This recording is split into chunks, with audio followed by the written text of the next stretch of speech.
Ja, heute hatte ich einen schönen Tag. Ich hatte ganz viel Therapie. Ich war außerhalb beim Arzt. Ich hatte psychologisches Gruppengespräch, psychologisches Einzelgespräch, Sozialberatung wegen wieder arbeiten gehen. Das darf ich nämlich bald wieder. Und ja, dann waren wir heute so in der Abendwanderung halt. Wir sind hier um den Block gelaufen mit so Fackeln und so. War ganz cool. Und dann haben wir Lagerfeuer gemacht mit Stockbrot und so.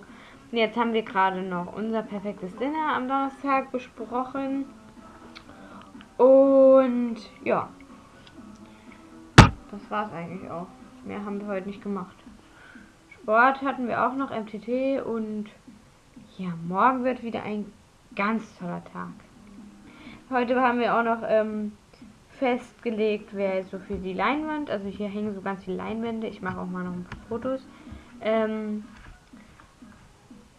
was wir da machen, also wer da verantwortlich für ist, meine ich, und das wird dann morgen besprochen und das wird ganz hübsch, denke ich. Und ja, das war's jetzt echt schon. Und ich bin jetzt müde und gehe jetzt schlafen. Gute Nacht. Also ich habe noch irgendwas vergessen. Ich kann auch nicht aufhören. Ich habe irgendwas vergessen. Ich weiß bloß nicht was.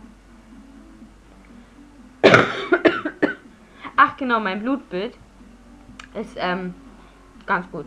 So wie immer halt. Also nicht verändert eigentlich. Das war's. Gute Nacht.